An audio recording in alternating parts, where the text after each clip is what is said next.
Kerbal, Yeah. come with me because we had to talk about something real quick. Do do do What do did I do. do wrong? Nothing. Also, I don't know why my computer is making pinging noises on my TV when it should be going through my headset. But as long as we can hear each other, that's all that matters. Hello. Kerb? Kirby?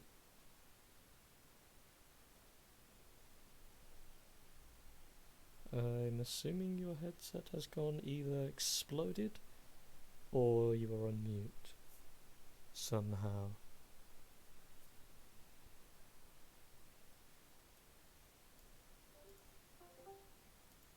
Hello? Hello? Yeah. I could hear you the whole time. Oh, I couldn't hear you. That was weird. Alright, I'll put yourself in the secrets chat for now. I don't know if it's something to do with me dragging you or... Sorry. I'll just leave this and I'll join secrets. Okay. Okay. Hmm. Hello? It's doing it again. Just not answering you. Oh. Oh. How nice of you. Good to... Mm. Also, I don't know where the pings are coming from. That's really annoying me. Anyway, it's a problem for later. So, an important question, which will be the answer to which is involving the session and has some degrees of relevance. In the case of Varnex, obviously the last campaign just kind of flopped eventually. That shit happens. But would the events that actually happened, by the way, the events that actually happened in the sense of the world's law. Everyone obviously went on their own path at some point, but either or. Do you want Varnex to have actually gone along with the events of the last campaign, or do you want this campaign to be his opening? You mean With the last campaign, basically would you want it to be, air quote, canon for Varnex to have been part of that party, or were you not involved and we're just starting from scratch with this campaign? nothing really much happened. I did do a little thing on my own and I discovered The uh, staff, yeah, I discovered the staff, but it was missing the the blade blade head. part. Hmm. And the only thing while everyone else was doing like the murder mystery thing, that's pretty much it. Hmm. Okay, so we'll start from scratch on this then. Why? Is it gonna be linked to the others or something? Um, so TLDR, any events that happen in the Thursday game, which is also on the same general wibbly wobbly time zone, anything they do will affect the world, and anything you do will affect the world for them. In the campaign that we had last, the events still occurred. I've just been having the characters do their own thing from there to now. I've even got my own concept of why everyone left and went their own ways and so on and so forth. But yeah, no, that other campaign's going to be intermingling with this. So I just wanted to be sure if I had to inform you of anything beforehand. Or if it's just going to be one of those, like, a kind of head nod kind of things. The only main thing was that I had help with making that sword, which I've still technically got. Hmm. Well, I mean, in that case, then, like, if you want to keep the events of, I can't I remember. mean, I've already forgotten. I've forgotten everyone's names. Yeah, same. It was Gideon. Gideon Ricard or Rickard. Um, if you still want the events of you being in Janasta, you being in that area, asking for someone to help you forge the sword, and then he helped forge the sword, the same events roughly would occur, where it'd just be like, oh yeah, thanks for the help, and then you went your separate ways. Or if you I want mean, anything more, we might as well because at least it was part of something, and we can say I sent the I sent the staff back to the temple, and I'm still looking for the blade. Mm. Yeah, that Yeah. absolutely works. Okay. Yeah. Right. Well then, let's go back. Also, Connor got a fucking nat 20. The dirty little beast. Anyway, let's go. What did you say about me, motherfucker? Everything. Good. Yeah, we just talked about level ups, and I was like, oh, we leveled up last week. Because I was like, Stefan, what are you on your HP? Oh, yeah, we leveled up last week. And just hear Mozzie erupt going, No, I just showed them how to. I already did it. I just showed them how to. Don't worry. Sure. That's how you level up, guys. mm-hmm. Yeah. So anyway, I already leveled up. I believe Yeah, I was going to say, I leveled up on the night you announced it, because when you announced it, like, oh yeah, you level up, I went straight back on. that. I was like, right, go straight back on. Click me level 5 instead of 4, roll me health, and I'm sorted. I mean, two things I know for certain with you, Connor, when it comes to leveling up. If you're told it's level up time, you're immediately like, oh yes, and as well. Oh. What? Anyway, and considering the amount of time it goes between levels, I mean, I know the hype is just built even further. Yeah. So, Stefan, tell us what the hell we're doing. Reroll nat ones. Although I don't know why you've rolled 2 anyway.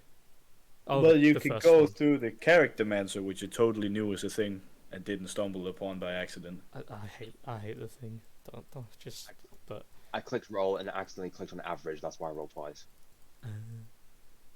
So do I re-roll again? yeah, I got a always reroll Always ones keep on the health. average. If you get a Is it 2, add your modifiers? I mean modifiers You roll HP. afterward anyway. Okay, then I'll add it.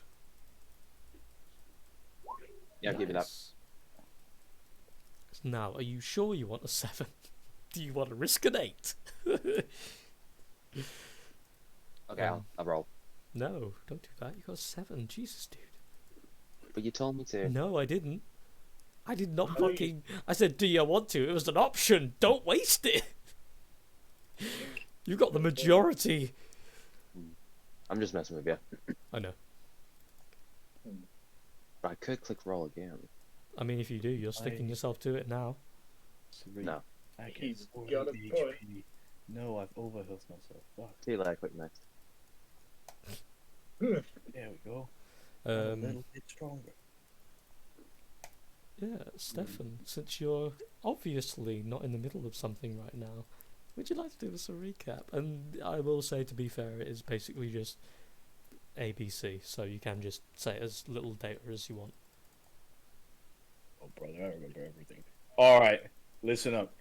So basically, after I was holding this rock very long time, right? Ready to strike. I am ready to kill. Never have I been any more ready in my life. I got my backup behind me. They're cheering me on. I'm gonna save Connor's life. Like that. He's gonna be saved. Everything's gonna be cool. But then he walks up with these people, and I can't hold the rock anymore, so I have to put it down. And then we have to follow him, because he wants to do cool shit.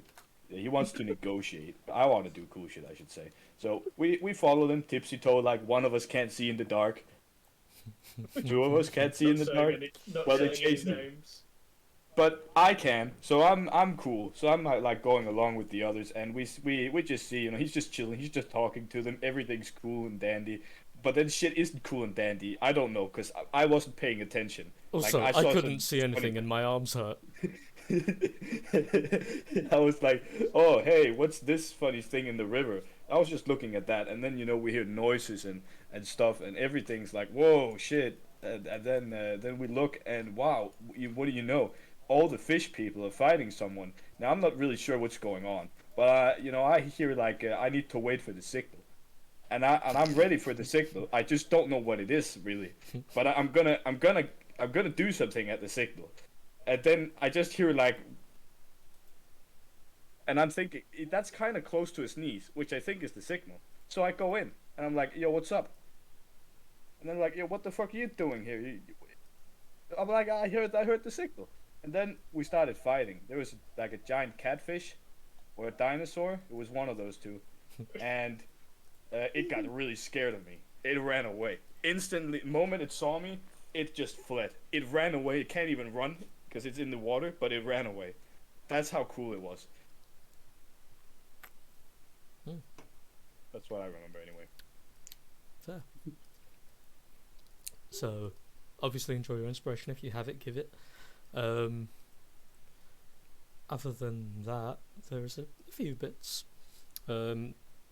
You were, well, kind of got, we'll call it captured, but it's more offered. And as he went with them, they sat him down. A couple of them seemingly wanted to kill him under some pretense that none of you can really fathom, because there's a language barrier and an intention that you can't seem to get from them. A couple of minutes go by. A couple of you started wandering by to see what's going on, following the trail. A combat seemed to ensue, which you found out a little bit afterward, between them and a couple of the mercenary types you had seen previously when skulking at the entryway. They charged in. One of them shouted Carrick's name, seeming to know him to some description. The assortment of Sahagin not wanting to let him go, but him displaying a degree of helpful intent, they kind of just cut him free, charged to attack the invaders. With seeing Halfir, Carrick, and Sol, the plesiosaur, known as Plessy, immediately started to try and attack them because it had killed its previous master and it kind of held a grudge. But luckily, after a couple of minutes, of course, you guys made it back down, specifically the spiky-tailed, spiky-spined, fancy monk butt kicker. And yeah, we're kind of in the middle of the fight, really. So we'll go Yeah, from but here. I kind of already won because the The previous- plesiosaur, obviously. Yeah, that was the big thing. I mean, you don't really. If you can beat a dinosaur, then yeah, that's pretty much just it there. Yeah, no, I'm awesome. I know, it's pretty up there, In the meantime, though, let me put some Mozak as well. Mozak. Nadissa, what would you like to do? I will be doing Halfir's turn, but because I'm currently in the middle of everything else, please tell me what you'd like to do. Well, after my heroic thing, chasing off a dinosaur and everything, even though I don't know what a dinosaur is. You I haven't met two at this point at all, no. Well, no, but Nadissa couldn't tell a flower from a rock if you asked her, so you. Anyway, Throw another well, rock at him.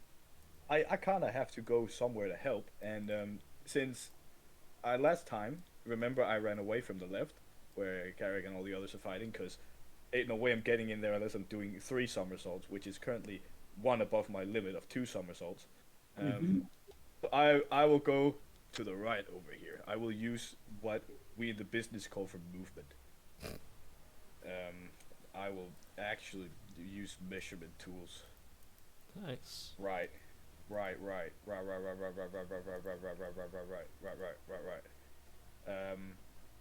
Can I stand here? It doesn't show, but it's right here. Wait, it's right here. Yeah. Ah, nice, because I can walk up to here. Holy shit, you're looking pummeled, my dude. I'm gonna pummel you some more. Well, oh shit, oh yeah, just unlocked extra attack. Oh, you're gonna get fucked, my dude. Just Well, to check I will. real quick, who are you intending to attack? There's a fishman. Oh wait, no, there's a fishman in front of me. He's on my side. I shouldn't do that. Yeah. Okay, Because don't worry. Don't worry. for a second there, you kind of had me affrighted, because I was just thinking, like, does he not worry. remember they're on your I was side? testing you. Don't worry, I was testing you. I was testing you. Okay. I currently have none of those things to do. I might just actually. I'm gonna go up and help. No pussyfoot. I'm gonna use my action to sprint, so I can go up here and like how far away do I want to go? Can I even get to that guy? Let's see. He's up high too. I'm gonna go to here. Yep. I can't really do a whole lot else, so I'll wait. My turn. Well, the rest of my turn. This is my turn. Okay. Words. So many sheets to open up. Give me a second.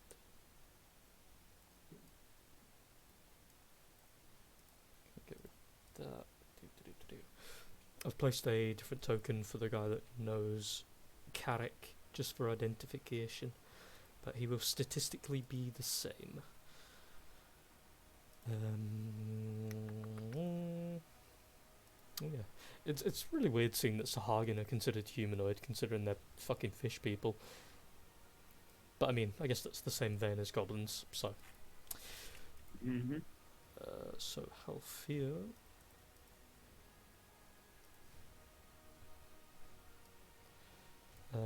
Halfir, now that his sheet is opened, he over. Where the hell is he? Oh, there he is. 5, 10, 15, 20. Firstly, I think he's going to do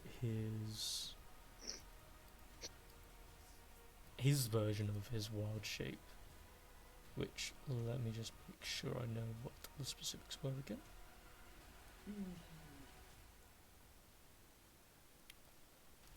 Symbiotic entity. So as an action, he unleashes spores around himself, similar to his normal little flakes of skin that you wouldn't miss looking twice at him. Seem to like peel off of himself and from the ground around him, and make this gentle, slightly unseen swarm as usual.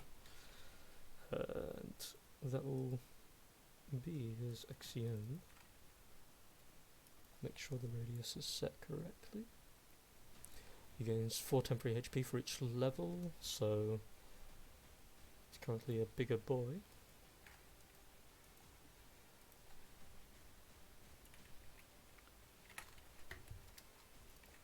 And his abilities will be improved.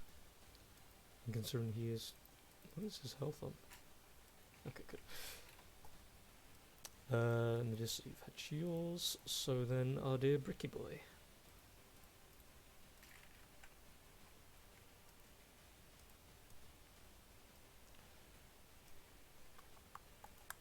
Currently over with his best bud, he is going to stand, removing the prone condition, with 15 feet. And then, considering he's in the middle of a swarm of people, he will attack, but he's going to reckless attack instead. So taking what would have been a disadvantage with people literally like smothering him at this point, and turn it into a normal attack. And he's going to swing at the boy here. Actually, because he's also swinging at a guy that's been restrained, it's with advantage. So bippity bappity great axe. There you go. Oh. So, firstly, as he rears it up, you see that he kind of like elbows one of the fish people in the face, and he kind of reels back for a second, like, and he turns back a little bit, looks at you, Carrick, and he has that kind of face that, as you're looking at him, you can see that all across around his eyes, suddenly veins are pulsing outward, and it's like his sight has become more prominent. His eyes become this bloody red almost, and you can see the veins pulsing around his neck, around his arms, and he looks at you, and with a stare, you can see that he's got enough force in this attack, and all of his strength is put into it. Do you want Brick to kill these people? Yes. Immediately, as you Carrick just sort of like gives a sort of like a nod. it gives takes a very- nothing more than that. And you see the guy that's currently held onto the floor that shouted your name, his head is cleaved straight off. And then Brick immediately barges through them. I'm playing Caesar with the thumbs up or thumbs down. Yeah, he pushes through. And he only gets, unfortunately, one attack a turn at the moment. Though he is very close to a level. He still has all his HP, mostly, so that doesn't count. That doesn't count. That'll be our Brick Boy. Yeah, boy. So, firstly, the one Sahagin here just looks over at Brick, kind of grabs him by the shoulder. Brick doesn't turn around, he's just holding onto the axe. Then the Sahagin stamps its spear into the ground, stows the anger for another day. And it's going to throw its other spear at the one guy that's standing. So, yiggity yeet. Fucking that 20. So as it reels it back, throws it just past Brick's ear, and it's like someone flashbanged the side of his head. Brick does kind of like flinch a little bit as it runs by, but not enough to stop his concentration. And as the spear embeds, the guy here is struck right in the center of his chest, and you see his body's kind of racked with sudden pain and nausea.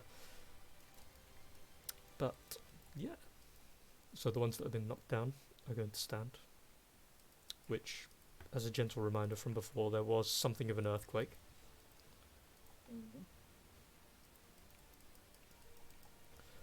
And this one is going to try and give a bite and a claw.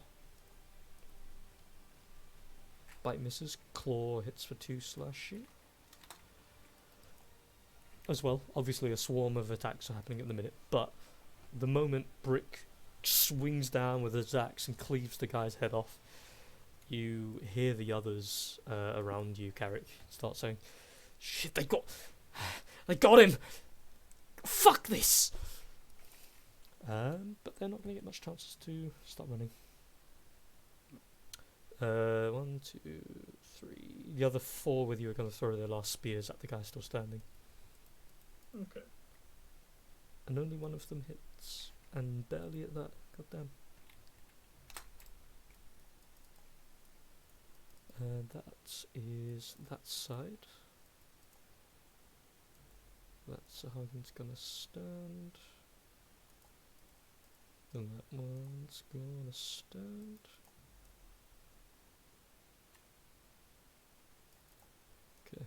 And they're gonna very easily and very quickly climb up. Oh, I just realised that moonbeam's there. Hold on. Boop, boop, boop, boop.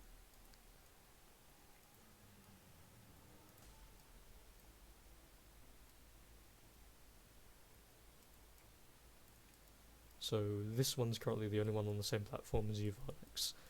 And as he gets there, he's going to try and bite and claw the guy in front of you. Both misses. Managed to chomp down into the shoulder pauldron he's got, and then starts swinging his claws toward him, but the guy's just like batting the creature in the face, trying to shove it off. And that is all of the Sahagin. Sol. Yes, since I'm blind, essentially, where do I hear more, like, violent sounds? Oh, as well, actually, for a more useful way to determine what you can see, we'll give you that.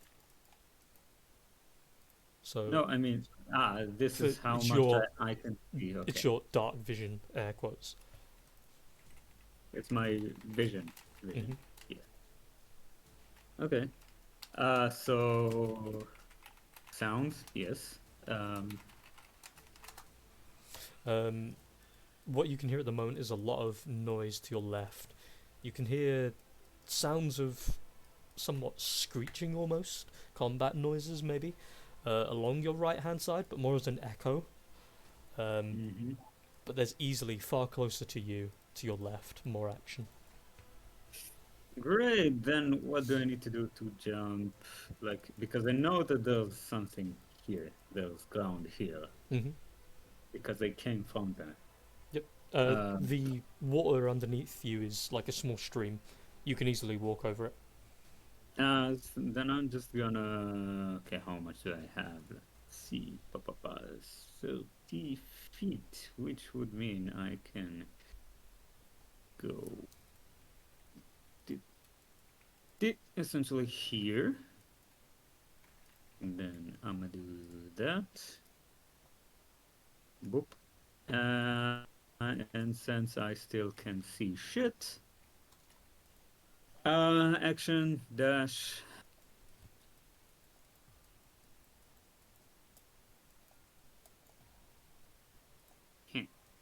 Okay. And I can sort of maybe see Varnex here, right? You, because there's no. Yeah, actually no, you can. Sorry, the moonbeam. Yeah. Moonbeam is Okay. emanating around. Mhm. Okay then. That's it for my turn essentially, unless I can use any magic with a bonus section, which I don't think I can. No, that's an action. Action. So unless it's Misty Step, I can't do anything essentially. Okay, that's my turn for now. Okay. Then the Kuatoa Champion. It's just straight up gonna leap with its action to get over here and block their exit. And as it lands heavy stomped into the ground, turns, looks toward them all. Bouncing through the cavern walls, there's this sudden shrilling noise that like vibrates, and as it reaches your ears, there's no pain, but it's very uncomfortable for those of you that are as close to a human can be.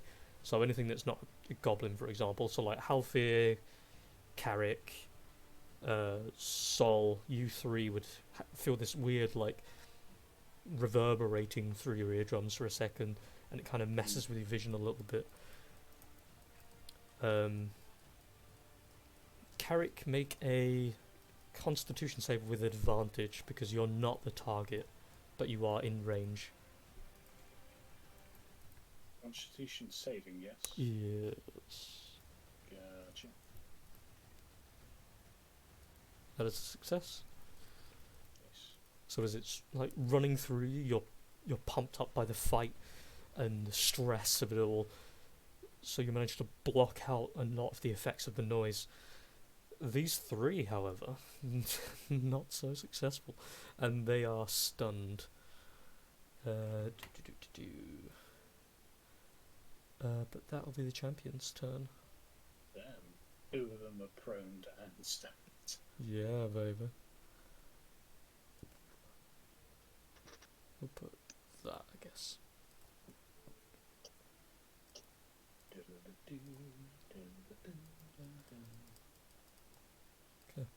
So the one guy that's got the spearhead, like still embedded, the staff of it broken off, but the spearhead's still embedded. He's like holding, clutching his ears tight. His eyes are shut, and yeah, he's not considered deafened or technically blinded, but it depends on what he wants to do on his turn. Which, let's find out. So he's also blinded. As he tries to Let's see what the other two are doing. Okay, the other two are fine. They're already fucking prone and stunned, so... so this guy is currently stunned and blinded. He can't do anything else while blinded as he's trying to get over the effect, so instead he will make the save at the end of his turn with advantage because he has done nothing else this turn. And he fails miserably. The same with the other two as they've not done anything. Jeez, they're getting... Okay, there we go. So, the guy at the back here succeeds against the stun effect, but because he has to end his turn, he stays prone. The other two both fail massively. Carrick. Oh, actually, as well. Sorry, I'll do other ones over here as well at the same time. But yeah, go ahead, have your turn. No, that's fine. Just trying to remember what I do.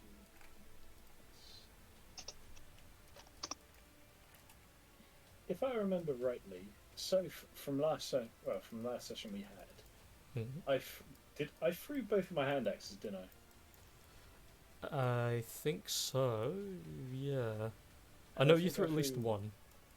Yeah, I think I at least threw two hand axes at least, and I threw a spear. Yeah. I remember a spear. Yeah. And yeah, I've got, funnily enough, out of that, I've got two spears left on me. And due to the fact I can't really, can't really press through all this mountain of people, can I? Not easily. You would have to make, with disadvantage, contested athletics checks to get through. And technically, if I was to make a throwing spear move, thrown spear at any of the two that are down, that's the disadvantage, isn't it? Yeah. Even more so with everyone in your way, as well as them being prone. Yeah, I'm going to throw out the one guy standing up who's blind. Yes, because he can't see it coming, do it with advantage. Okay. Where is it? One hand, right. I mean, to be fair, he's stunned as well, so advantage either way, but yeah. Nice. He's fucking out. So... When you say out... Oh, damn. So you reel back, throw it over the head, it arcs a little bit into the air, but it has enough speed and power that as it's flying, and it goes into this perfect curve in midair and just lands into his neck. You just say "Blah!" as he slams into the dirt.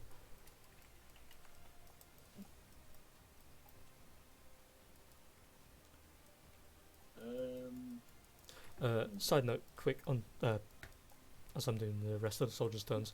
Varnix, you are prone, so one of them has attacked you with opportunity with an axe. 17 to hit, 9 slashing damage.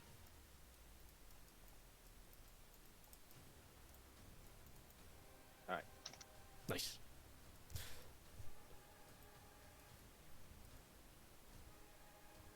You have 33. Clearly I'm not good at math under pressure, thank you. You're welcome. Sorry, Connor. What? Anything else? Just trying to think.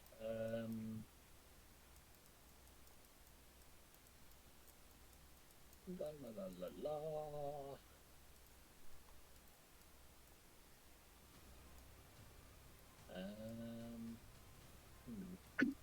I've used my action. Connor, what class? Yeah. What class are you? I'm a fighter. You're 5th level, right? Yeah, I get extra attack, but what am I gonna throw a spear at? Because they're prone, remember? It's true. Yeah, there's no point in me rolling for a disadvantage on an attack that could mess up in a crowded position like this. This is fair. And technically, I don't have any use of bonus actions, so... Actually, hold on. Let me just make sure, because I'm pretty sure something... Because obviously one of them is stunned and prone. So let me just... and one of them is just proned. Yeah. Attack rolls against the creature have advantage because it's stunned. So technically you can throw a normal roll at the one that's prone and stunned. Oh, if that's the case, I would like to throw another spear then. Throw another rock at it. Throw another spear. That hits, of course. And you just hit...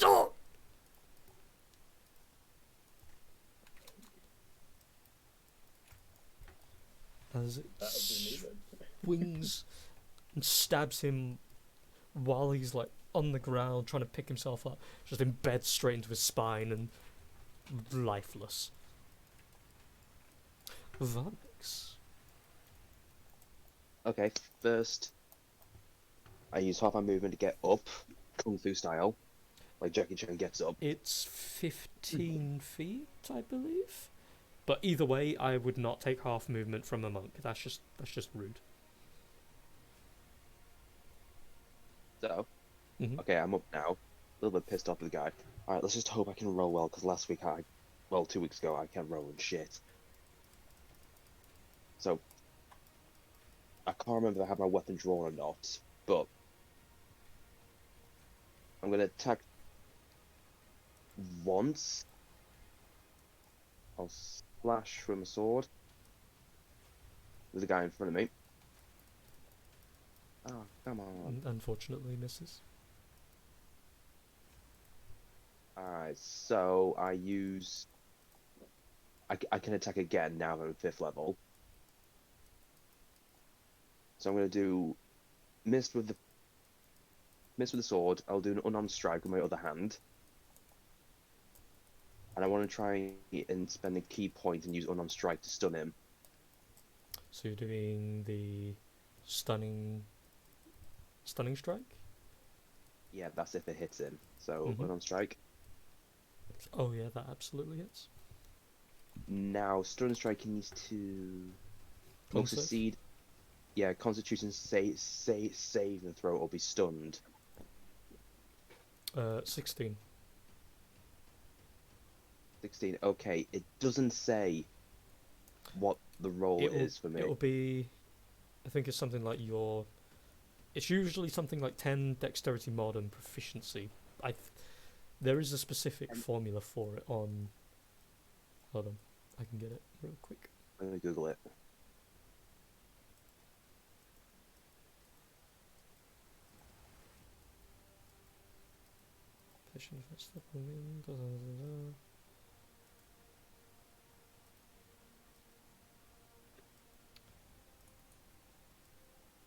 There it is.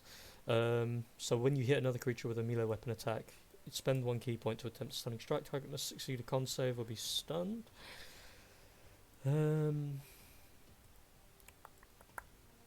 Okay, DC is 8 plus your proficiency bonus plus your wisdom modifier.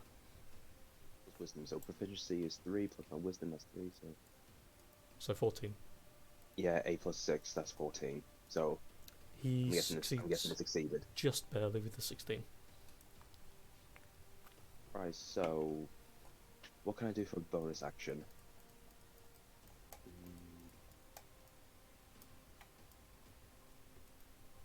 Alright, bonus action, spend 1 more key point and do flurry blows. Okay. That. Oof. Oh god, I still can't roll well. So, the first swing with the sword, you swing forward, he manages to catch your blade, noticing that your blade is putting a lot of pressure onto his. He pushes his hand onto the blunt side of it and starts pushing you back just a little bit. And then you give him a swift kick to the chest, and you see that he kind of takes a second to take his breath before you're swinging with a punch. As you're swinging with a punch, he swings with one as well. He ducks out of the way and he nearly hits you, but you manage to throw your head out of the way before it matches. And in that same moment, you try to go for a chop, and unfortunately hit one of his pauldrons instead. Is that you? Yep, that's all I can do. Then our boy Halafir. He is not going to attempt to climb up that. He is instead Gonna come over here. Use 5 feet to climb up to the platform that's there. Do. And then he's also. He has his spores and all the fun things. How is everybody looking? You're looking relatively okay for the time being.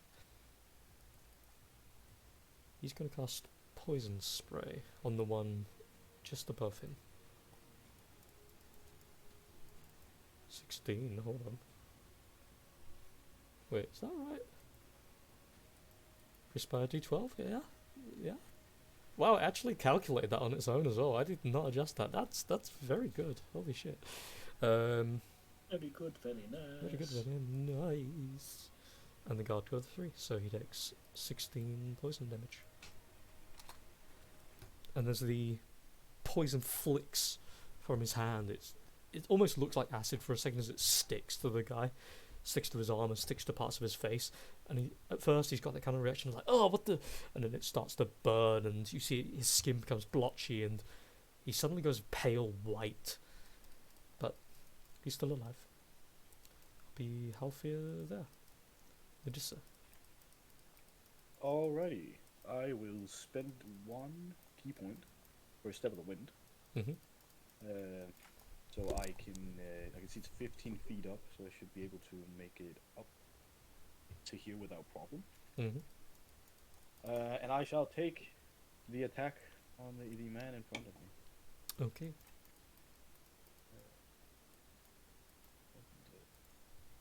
Looks cool. I'll take this. Both hit. It didn't do damage. That is okay. Click. I'll just... Click where it says monk on arm strike. Oh yeah, it did. Oh, I need to... Oh, under here. Oh, sure. Yeah, I can see that. Thanks. Nice. Yeah, you fucking... You easily, like... As you go charging up, climbing up rapidly with no effort, flipping up over him. How do you want to fucking crack his face in? Like, 2 shots.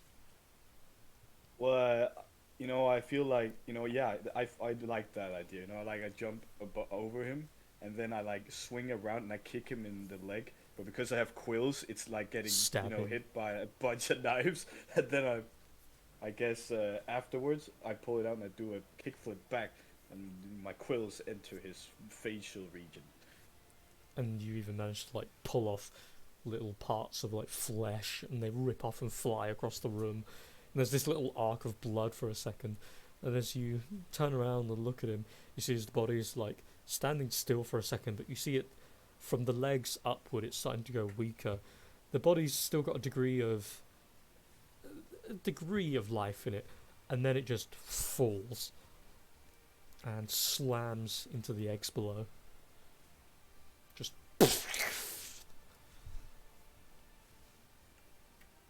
That is excellent.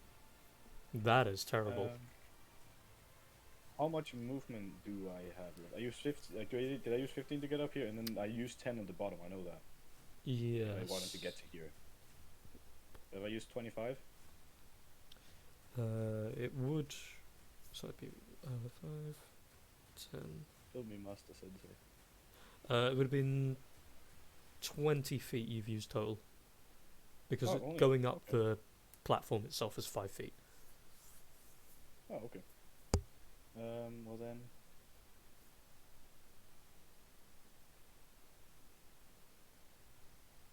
I'd use 20. I can make it to here. without The- problem then. Just forewarning, that's a moonbeam. Oh, I'll just like, I have a little extra movement. I'll make sure to like step over this way. Mm-hmm. I suppose the moonbeam doesn't reach over here.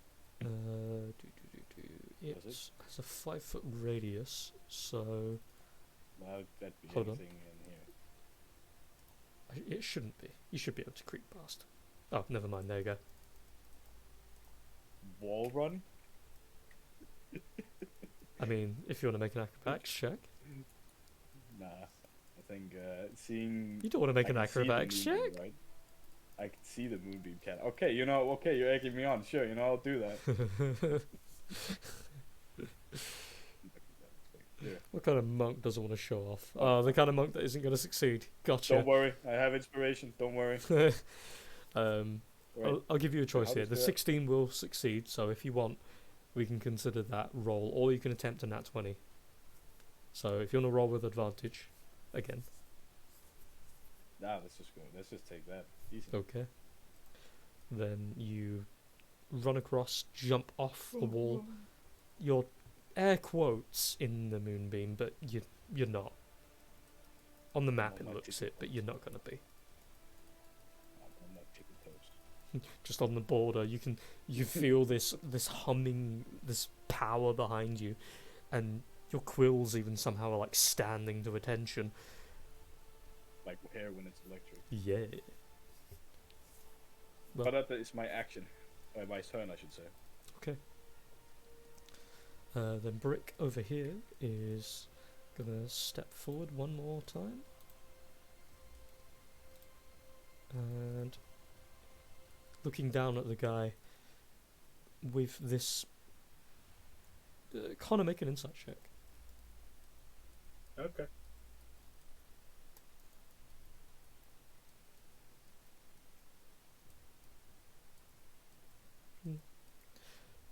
So you see as Brick steps forward, he lays his foot on the head of the guy who's barely even getting up and pushes his head into the dirt.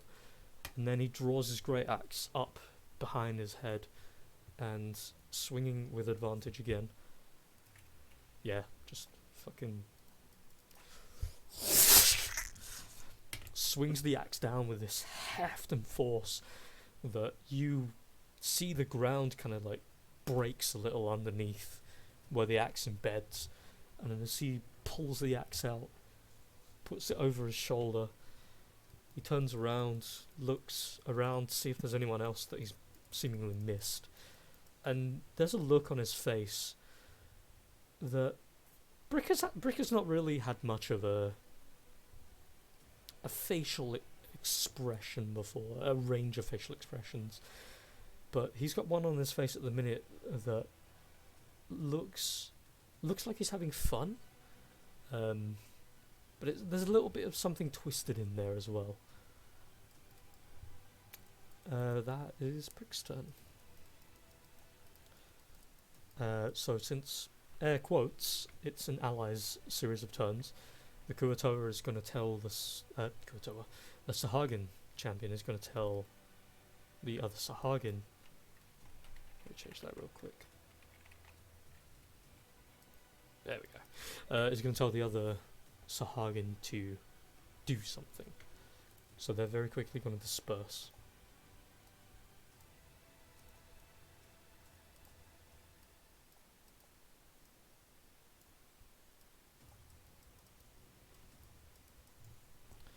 And that is their turn. Sol. Yes. Oh, actually, sorry. I keep forgetting that they actually have turns over here as well. You can still do your turn at the same time, of course.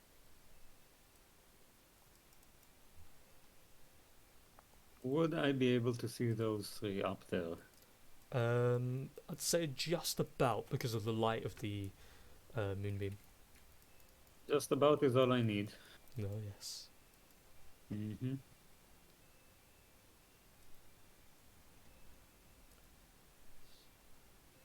So before anything else, real quick, the guy to your left throws a spear up, impales that guy at the back there, and he just drops. Where would you like to send your magic missiles? This one first. Mm-hmm. One down? Not the character, one magic missile. Okay, so let's just go one, two on this guy, one on the other. Okay, so that's very good. Okay. So as they go flying through the air, as you just about catch a glimpse of a slight sheen from their armor from the moon glow, you flick the motes of power go flying toward them and batter into the pair of them, and they kind of stumble back for a second. We can't stick around. This should have been an easy job. The boss said it'd be an easy job. And then you see the other guy just kind of like punches him in the shoulder. You fucking quitter. Is that your turn, Sword? Yep. Not much else I can do. Then real quick, so for the sake of a bit of thematic, after your bolts hit and they have this little conversation, the Sahagin there in front of the soldier takes the opportunity to take a chunk out of his neck and slashes across his face. And the one over to the left side tries to get a few swipes. Only manages to get a little nip on that guy's leg. And that's you, and that's the Sahagin finally. The champion will move forward and then bound towards this rock. And that will be his turn. This one is going to say, no, everyone's getting killed. I'm not sticking around for this. And he's going to disengage and run.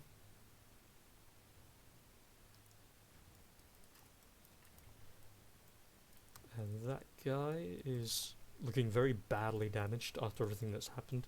And with his axe in hand, he's going to look at the Sahagin, Uvarnex and Nadissa and go, "You're a lot like some people.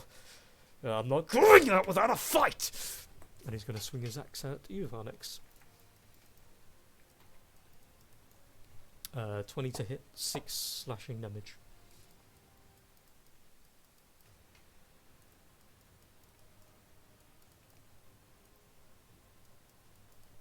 So after he does that,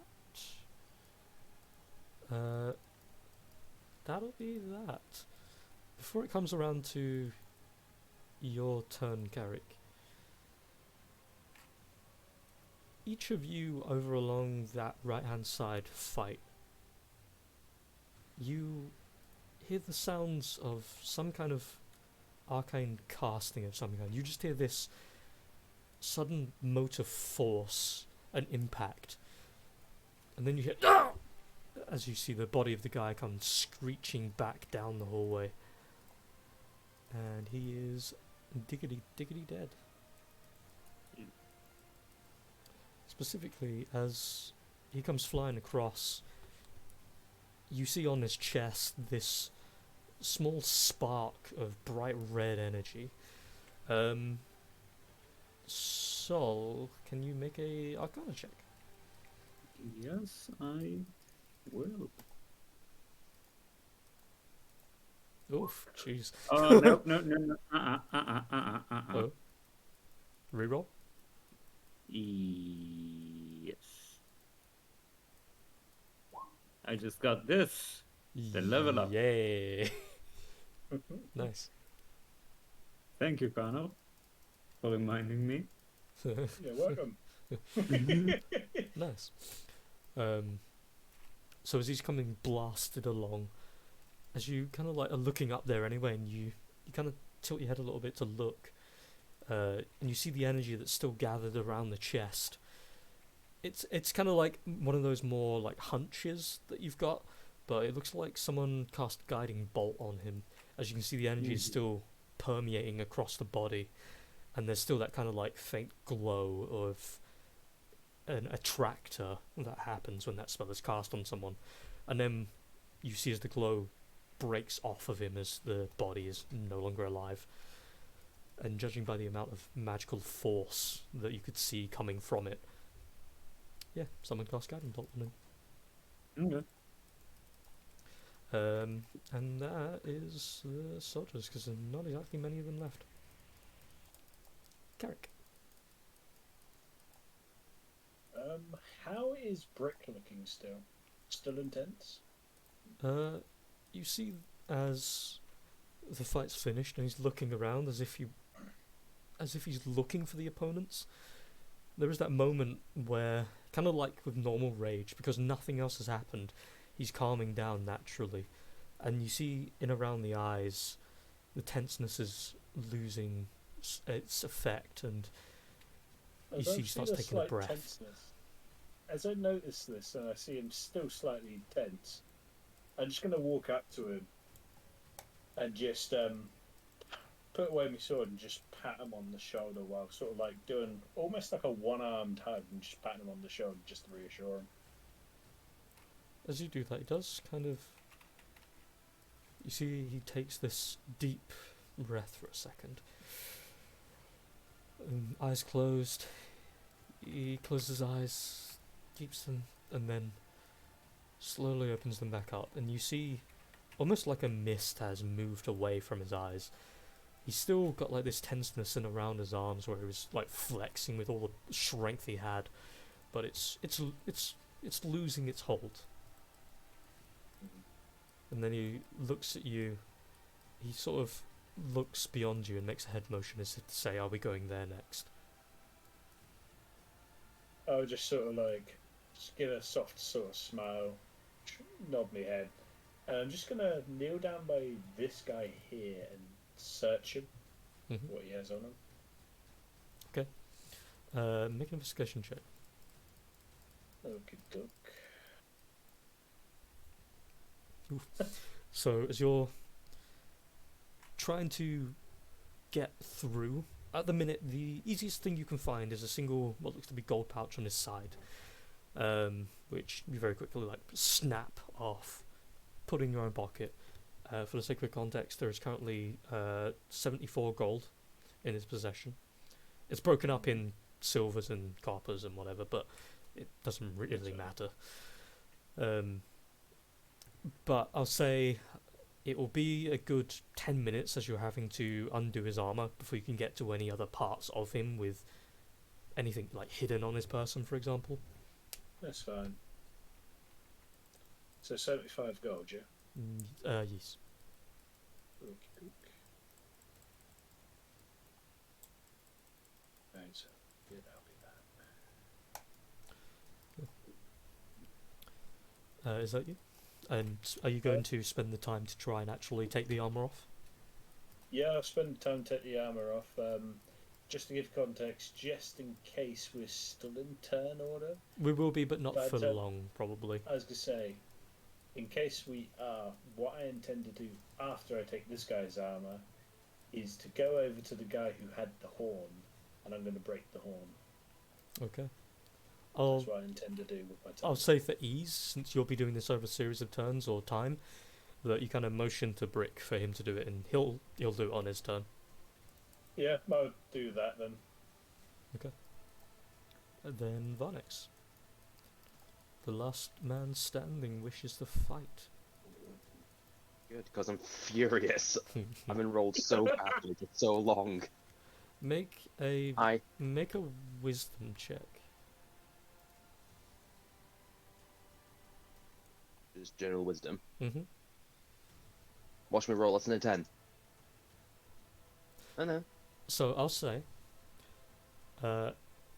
this entire time as you've been fighting, there's been something holding Varnex back, and It's the party. No. And the more that you try to think on it, the more distracted you're getting, and it's making this fight difficult. And you have this moment where there is an actual sense of like anger and irritation to everything, and then you get a flash of a memory of why you're even doing any of this, of that weapon, and what it means to you and your kind. And you take this sudden breath in, enough that a system shock is made. The rest of your turn, you will roll with advantage with attack rolls. Alright. I just beat on the guy, unarmed strike twice. Mm-hmm. Oh yeah, that's enough. That will also be enough. but do you want to do more? Yes. Okay. First, fucking alright, jeez, calm down. I don't think you can do that many. I know. I mean, know. technically you can because he's the last enemy. All But... in the first 4. Okay, so he will be the last enemy. So that is the initiative. But to run this through real quick. Firstly, as you swing the first punch into his face, he does. At first, he goes unconscious, and you see as the body's falling, you grab the collar, pull him forward. Poof! Another one in his face, and as you're doing that, Halfir quickly drops the moonbeam, seeing that there's no one else that he needs to fight. And after the second punch, you look at him, this guy's face is... It's like you've dented him. A couple of teeth have already come out. He's got black eyes for days. The scalage around your fists are hardy enough. But then there's the force you've applied. And then the knee strike. Another punch to the face. Another punch to the face, and then you let him go. The body starts falling. It's like watching Ip Man, But then it... where the guy just keeps the body up, keeps him from falling. But then with the speed that you have, a strike to the chest, you knock him into the wall. Swing, kick into the chest. And at this point, the body's long been dead. Do you continue?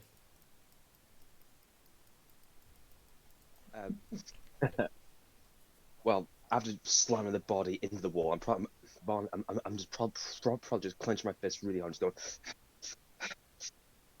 and just like look around and for a moment just snap back to reality, and I just stand there. You see as the...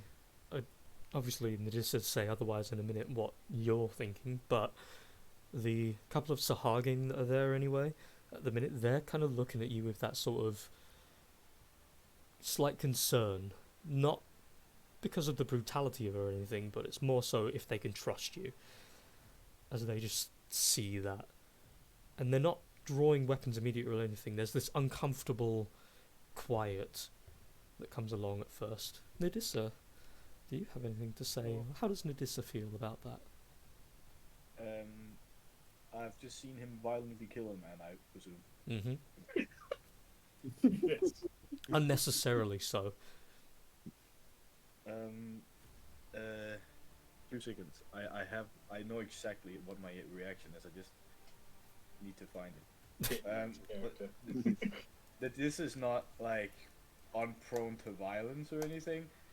But it's not like, you know, she walks around just, you know, curb stomping the first thing she sees. So it is a bit new to her. I can't find it. That is horrible. I had the perfect reaction for this. Well, I guess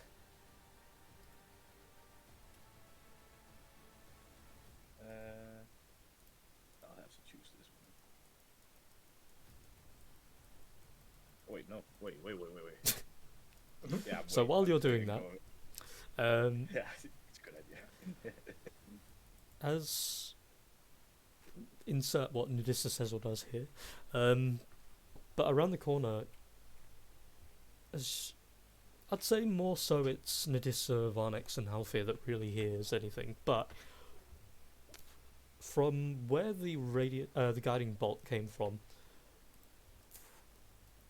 you each hear all of a sudden the sounds of almost like a thundering footstep, a heavy footsteps coming from around the corner. It's not enough to like quake the earth or anything, but you can hear these heavy footsteps, and they are echoing off of the walls for a second. And then you hear gentler, smaller footsteps that are almost silent, if it wasn't for that same echo, coming from around the corner. There is this sudden little shadow that appears from around the corner, illuminated solely by the flickering embers of magic emanating off of the fingertips of seemingly the caster, who you don't see just yet.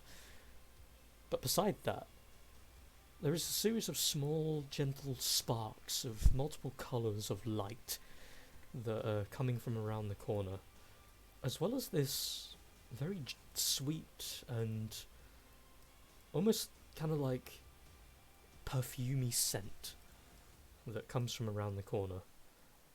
As from around the corner walks what looks to be you would probably say like timid young, a 5'3", very like pale skinned, very long, massive like witch's brimmed hat with red eyes and grey hair.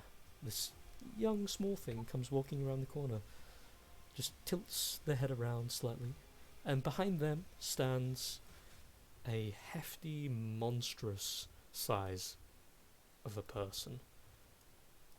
Give or take around about the more specifically, the like 7 foot kind of height, and with these stomping feet, long white hair with this massive white beard, and the kind of body that says, "I could bench press your house." And as they walk around the corner and make themselves known, you see the person in the front has this small book opened, and as they're kind of like looking around, the little flickers of this red energy off their fingertips, ready just in case they need to hit someone, you see 2 figures. And as they walk around and make themselves known. Quick question. Mm-hmm. Hold on. Mm-hmm. Hold on. Has Leave. anybody, Huh. Yeah. has anybody played New Vegas? Yep. Nice. New Well, Vegas. this is my reaction.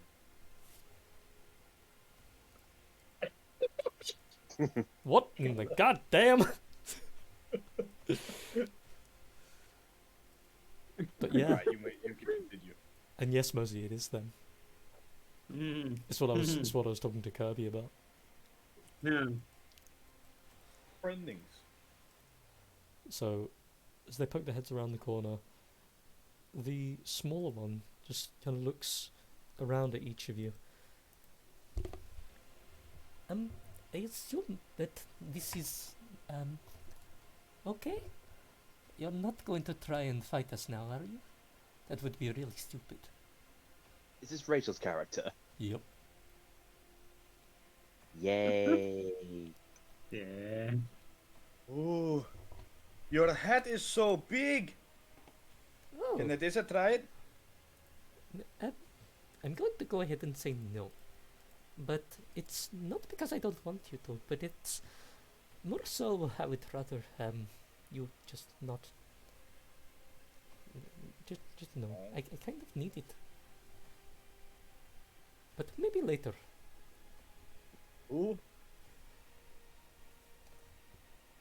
Lee, question. I forgot. What's her name again? I'm not telling you that. Can I do a check or something? Hey, we had a little talk. Technically, Yeah. you've not met them. Intelligence check. What, to find out what their names are? To remember what her name is. Okay, well, we're going to have a word later, but alright, fine.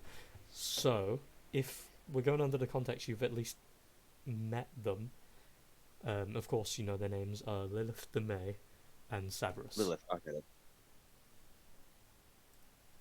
Lilith and I don't remember the other one. Severus. Severus. I still don't remember him. No, I literally don't. Oh, to be fair, no, you never met Severus, I don't think, because you... Yeah.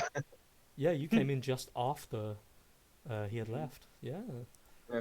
Okay. And what is the rough timescale that, like, the time difference since we may have last met?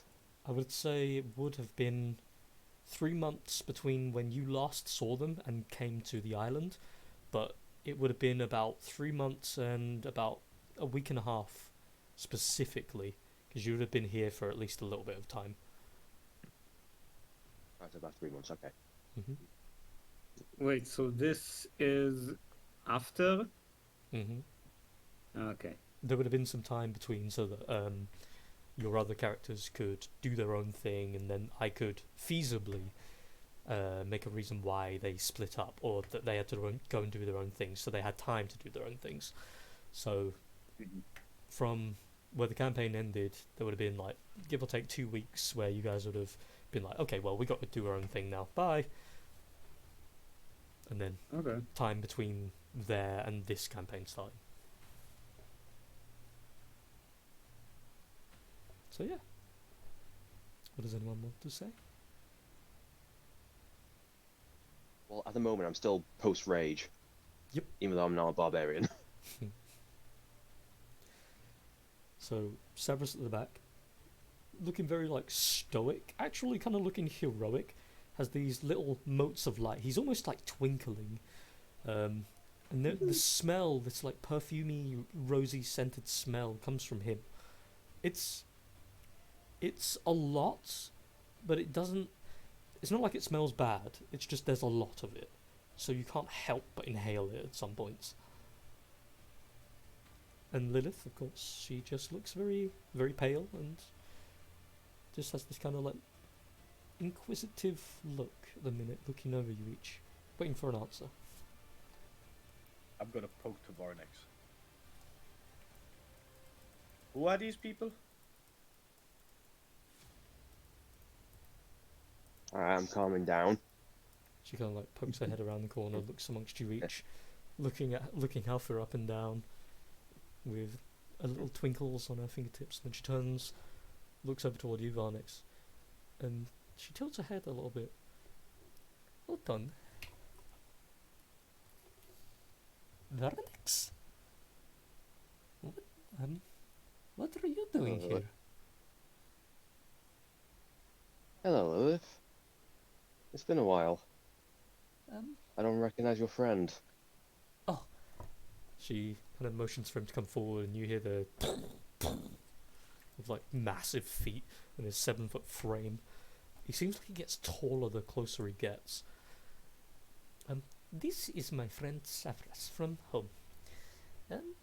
He's sort of he might as well be family. He's just here to help me out with a couple of things in case anybody needed a head broken. I can only do so much on my own.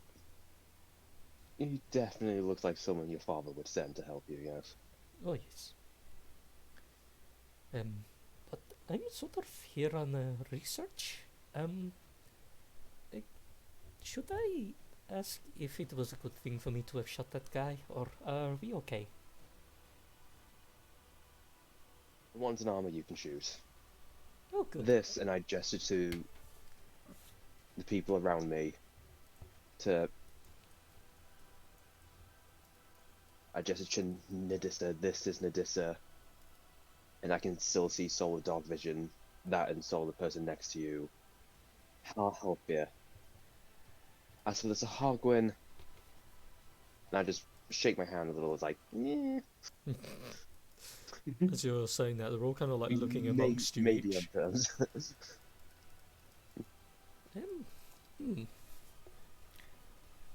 Well, I am sort of here, trying to understand the towers that have been appearing.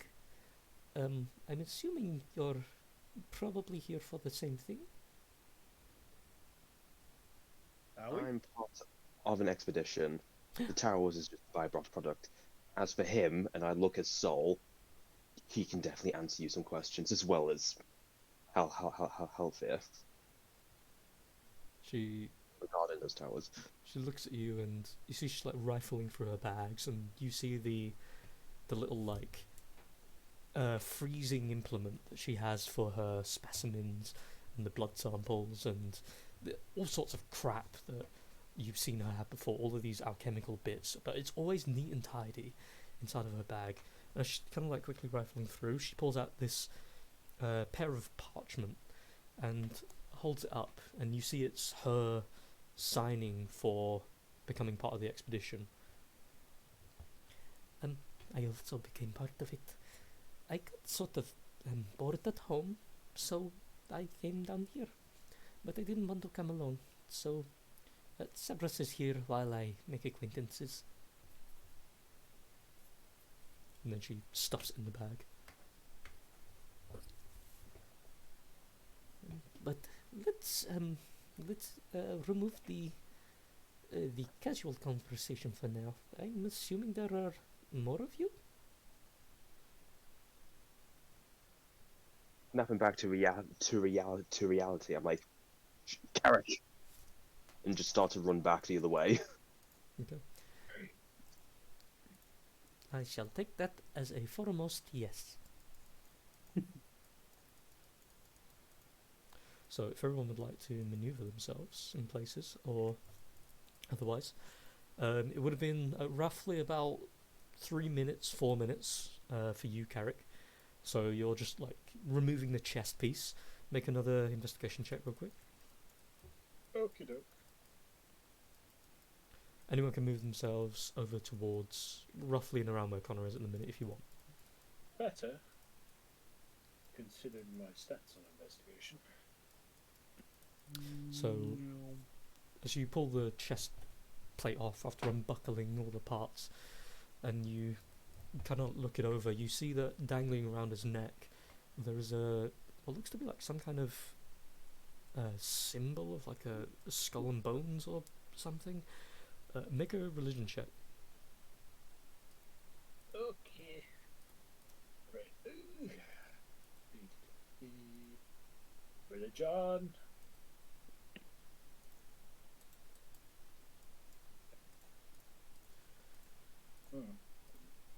Damn. You have no idea. Looking at it, it just seems like another one of those stupid fads that a lot of mercenaries go through, where it's like, well, if I'm going to die, if I at least wear something that's based around a god, maybe I'll go somewhere good. So, you kind of just assume it's like some kind of loose mockery of an attempt. Fair enough. Beyond that, there is also what looks to be this little, like, very much heavily folded note that is on the inside of his chest piece. And as you kind of like put the chest piece down, you notice it in the corner of your eye. You like have to like peel it off almost, as it gets adhered to it by the presumably the length of time he's worn it. You should like peel it off and kind of like flick it open a little bit. It seems to be some kind of similar letter to what you've already seen, but specific to him, where it says, "Find the keystone. It will sell for a high price, and when it does, we will be even greater in standing with that new king, even though he sits on a throne of poison." This time it isn't signatured. Make a history check though. Very easy DC. Okay. You recognise the handwriting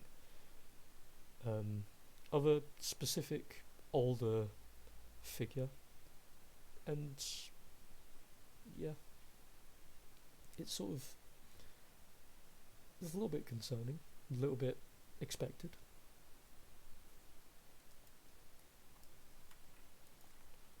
Okay. Around Is about there anything this, else detailed in the letter?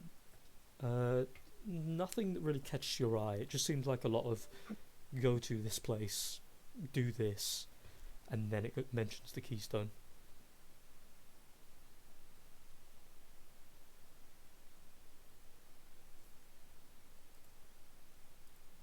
Okay, fair enough. Roundabout, after you finish reading the letter, you hear the footsteps of the others coming your way.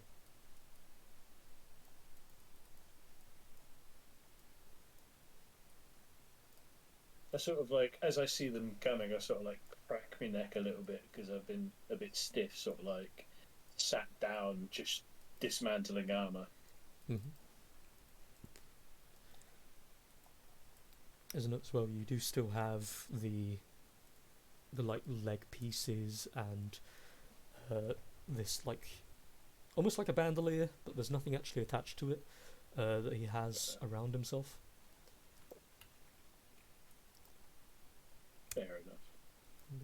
At this point, I would have just gone and picked up my well, sort of like plucking out my spears out of people and collecting back my axes out of the various bodies around me. Mm-hmm. I sort of look to the others and I just say, oh, took you long enough. I crack a sort of like a half-hearted, sort of like jokey smile.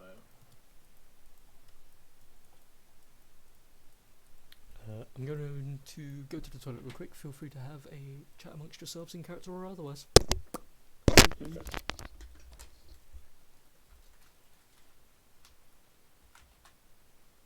Well, I didn't expect this crossover. Well, Hmm. not gonna What is lie. crossover? What is N- Out of character. Ah,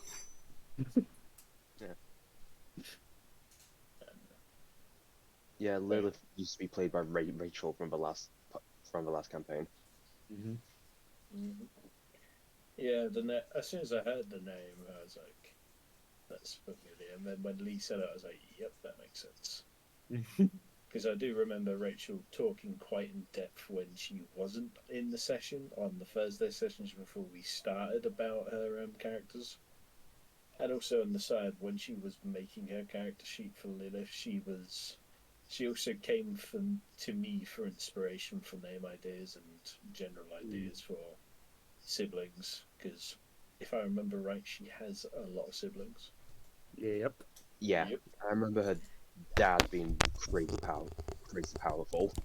Yeah. Mm-hmm. That's about it. So, Fair what? enough.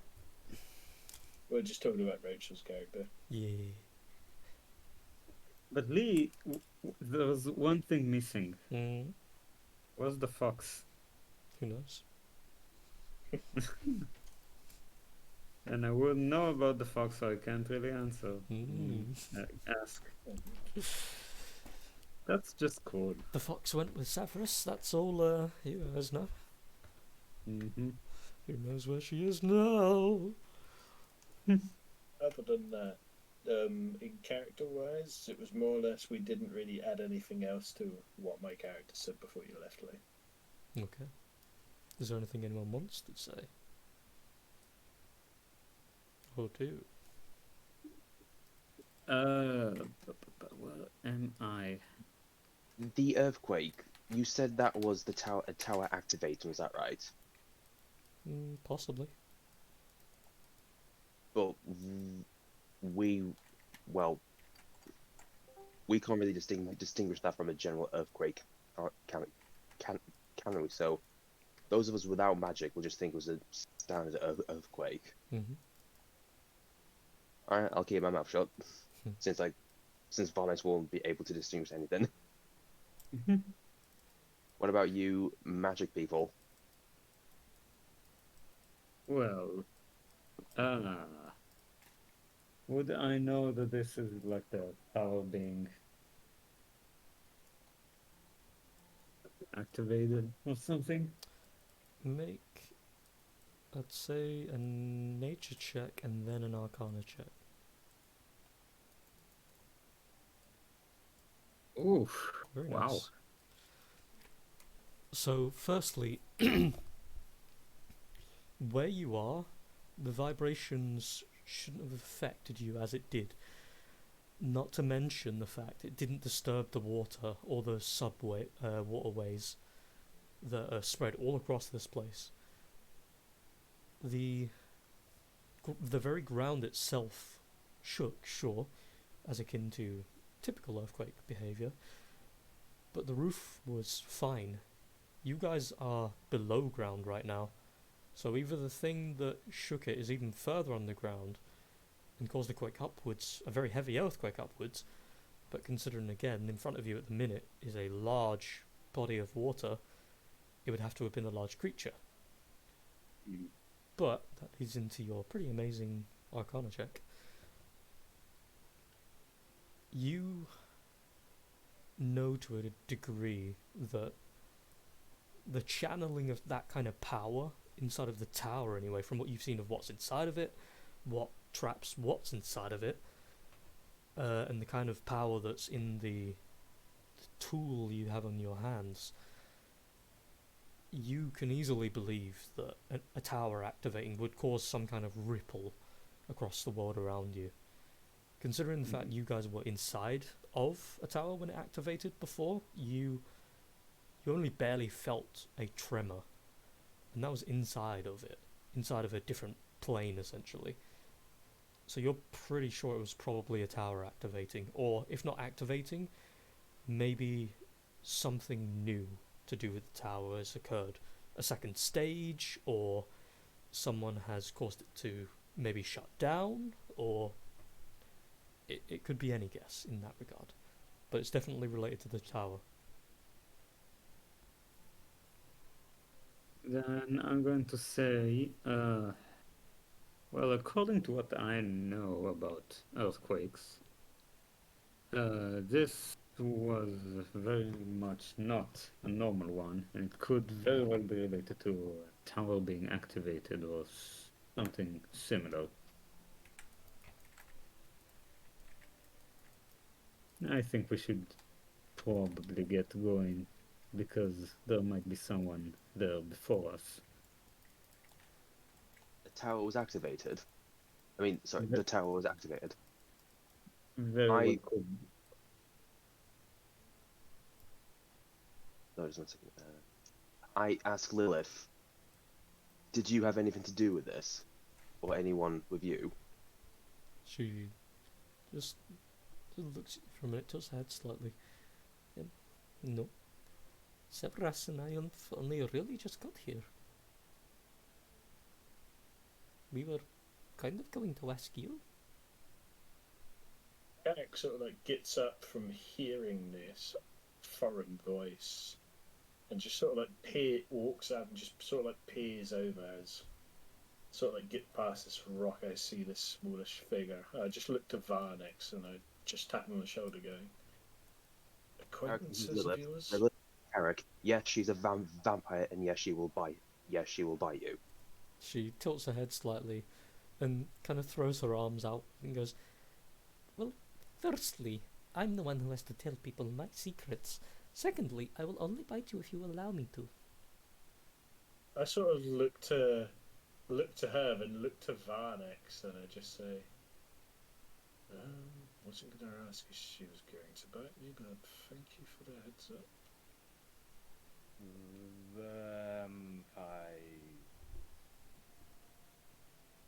I don't understand. I just Is look. biting common? I just look to. It is I amongst just my look to people. you. I just look Oh. to you, Nadissa, just say, it's complicated. It is very Nadissa complicated. bite? I wouldn't recommend it. This is confusing. If you want, I yeah. will give you a lecture later on about it.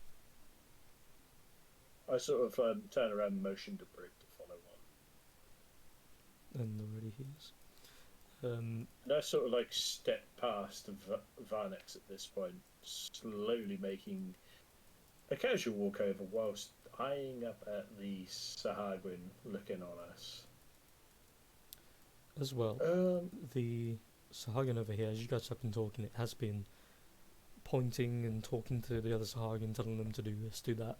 And you see as they're kind of in a now hurry to catch as many of the eggs as they can in nets and prepare them for transport. Almost as if the events have shook them. I sort of start walking over and I just say, yeah, as my red dragonborn acquaintance over here has said. You see as she puts her hand up for a second, holding up one finger, and then you see she lowers her head slightly, the hat covers her face, places her hands on her chest, and you see this faint, gentle red glow for a second. And then she lowers her hand, the finger down, and then she looks around the room, and you see she's paying close attention to a lot of the Sahagin all of a sudden. And as she's looking over each of them, it's like she's following the conversation suddenly.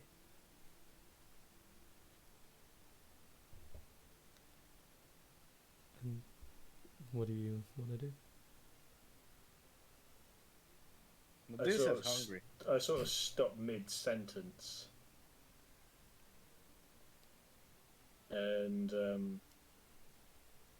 at this point, I sort of like notice this, and I just sort of like motion Brick to come closer to the group.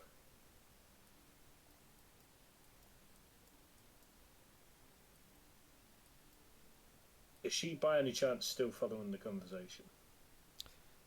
She's watching the Sahagin and seemingly she's following what they're saying. I'm going to ask her. I just Oh, gonna so walk you up. understand her? Them? Well, I would if everybody would stop talking for 2 seconds. And then she holds up a finger to her lips. And she's like looking around. Okay, so it seems that obviously the big one over there is telling everybody to get ready to leave. I caught something about the quake. I'm assuming they mean the earthquake from earlier on. But they seem really concerned about the thing. A keystone, apparently. Apparently they're wanting to hurry and make their way below so they can take it and hide. Wait, Keystone? Hmm. Lee, would I know that the Keystone is another one of my thingamajig? There's a lot of tower stuff going on, and a keystone would probably fit that. It would. Yeah, just a different word for the same thing. Okay. Yeah, I need that. I kind of need that, so I think we should take it from them. You want to try and get a keystone from water people? I'm going to pull my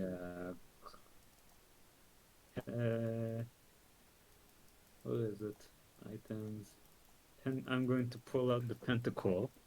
I'm going to say, this is probably what they're talking about.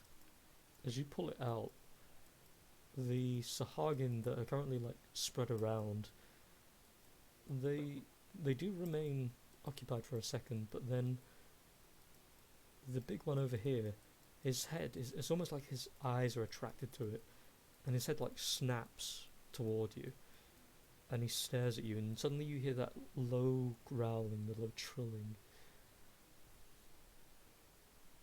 To translate what he's saying?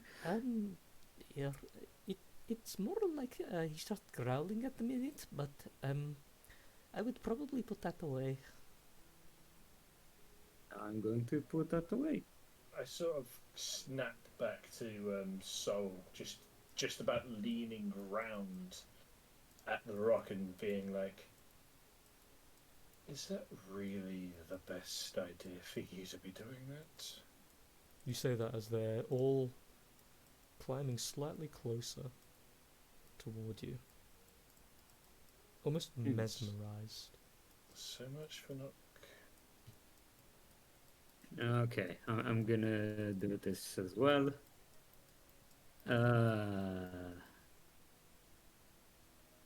So much for being very distinctive and, low profile. Well, I didn't, I pulled it just a little bit, just the tip. From what I planned, if they would have dispersed in the cave, like we should have let them, they seem to have gathered that we don't really mean harm towards them unless they want to fight us, and they would have been happily just collecting their eggs and leaving. You hear... Oh, don't worry, I got this. Nice. So as you tap your chest and cast the spell, as a note, while he was talking to you, while Carrot was talking to you, they were chanting something, and obviously, as you've now cast the spell, you can hear the thing they're chanting is the keystone, the saviour, the tower, the keystone, the saviour, the tower. Oh. You see, they're saying the keystone, the savior, the tower. It's not like they want to kill me. I don't think they mean ye, Dingus. I'm going to ask them, Make an insight check. make a what? Insight check. Also, Insight. you can understand them. Doesn't You mean they can can. understand you. Yeah. I mean, yeah, they're surely mesmerized by the fact you have a keystone. But I mean, it doesn't really say one way or another. They're immediately aggressing. Yeah, so what is this keystone of yours? I'm going to ask them. They're just still chanting. The champion, however, his head kind of tilts just a slight bit as he's looking at you, and looking where you placed the keystone.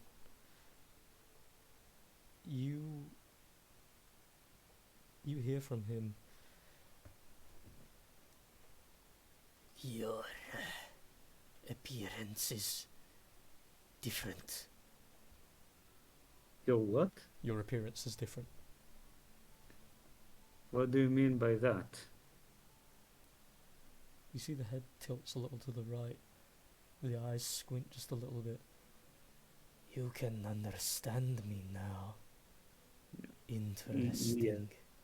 Mm-hmm. He kind of looks you up and down. Why do you have the keystone?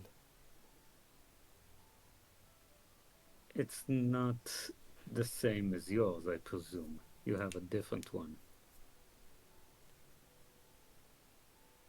I only caught a glimpse of yours. If you would show it again, I will tell you. No, I got it far, far away from here. It's not the same. I can assure you. Make a persuasion check. Do it with advantage, actually. Because, in fairness, you guys have just tried to save them. Sort of. Nice. So, for a second, there is that kind of, like, twitch of the nose where he thinks you're lying, but then he's just looking at your face. And he kind of, like, questions something he thinks for a second. And then his eyes look away, drift for just a moment, and then snap back and stare you direct in yours. There are multiple keystones. That is interesting. Mm-hmm. Indeed there are. It has been Why do you call it a keystone? because that is what it is called in our tongue. Mm-hmm. Our people are nomadic. We do not stay for long, but this terrain has been kind to us since the first tower was unleashed. Along its walls and along its arches, there are cravings or patterns. I don't know the word. Look for yourself the next time you go outside. It shows the path. Hold on. Let me write this down. I'm going to, by the way, I'm going to simultaneously translate it to everyone else, Mm-hmm. just so we're all on the same page. It- Been It shows read. the savior, the keystone and the tower. It is believed among my people that the keystone will draw forth two boons. The first will be a tower of magnificence that will house us or lead us to the way. And the next is the savior, someone that will show us the truth, that will lead us finally to the true safe homeland where we can breathe and nest and truly love each other again in a place that is untouched by the wreckage of the world above.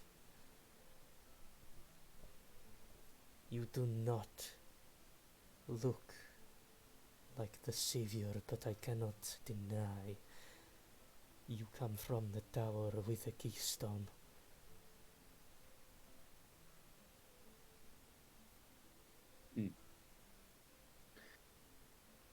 Well, I might not be the savior. I don't know how he looks, but I can assure you that we mean no harm.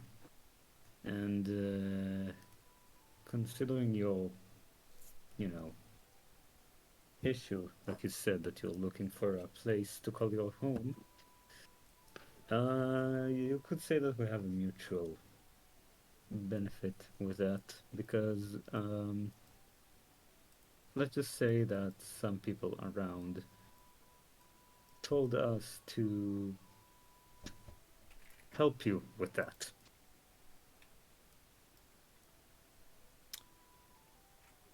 Make a deception check, because technically not true. Deception? Mm-hmm.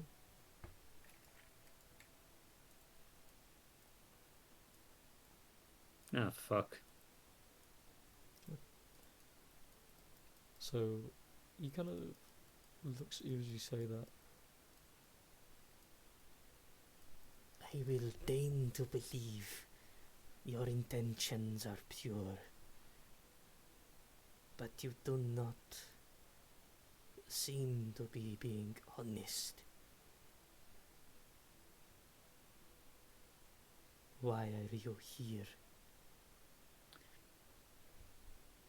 Like I said. Okay, so first thing, like I said, help you find a different place. Would be beneficial both for you and other people. Let's just say that. Second, your keystone is an item of interest to me, to us, you could say. This thing, like I have. How through this entire time it's just been like back of the room, like I'm not telling him there's another one, by the way. No, I'm not telling that as well. Mm-hmm.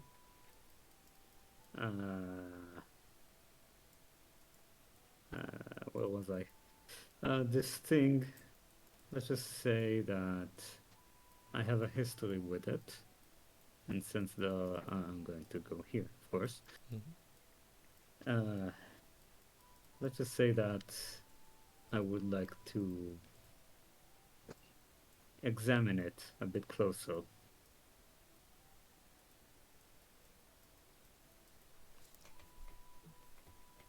He looks at you for a moment and then points towards the black spot in the middle of the water. I will allow such an attempt if you can reach it.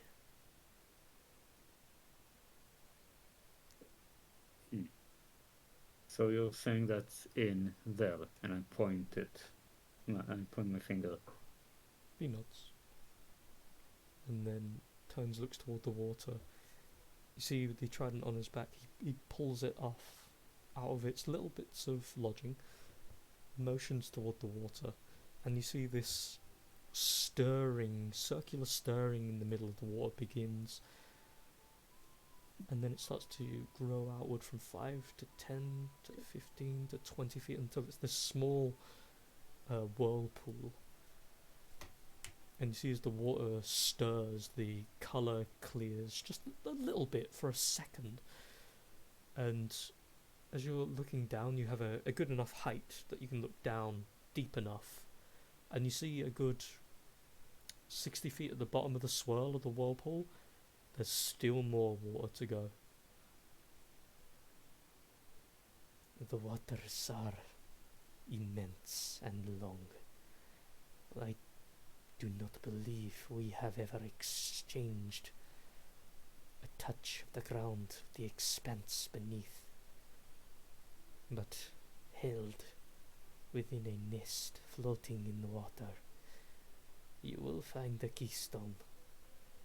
It is murky, it is deep, and only with my trident is there any secure way to touch or even know its location. But I will give you no such boon. If you find it, I will allow you to inspect while you are here. I want there to be known there is no ill intention, but this is an object of faith for my people. I will not allow it to disappear out of simple want.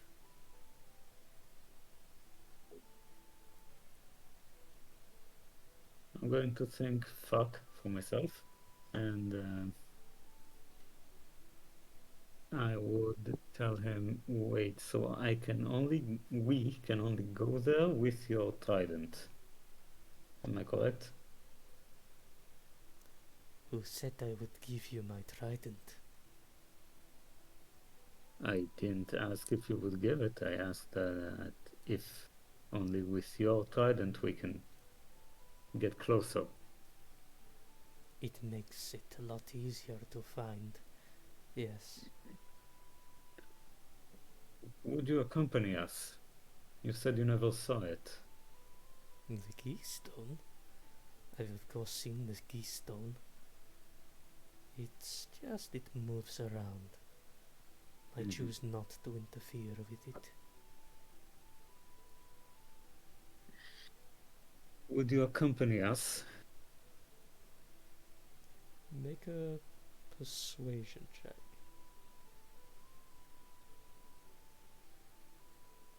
Ah, fuck. Hold on. Just as a note for everybody, it would be infinitely easier if he was on your side. If it was what?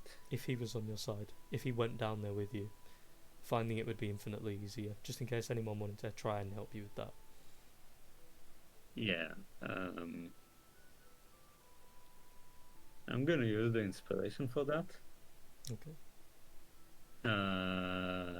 I'm going to roll again with advantage, am I correct? Oh yeah, baby. Oh my Ah. fucking god. No. Again. Okay.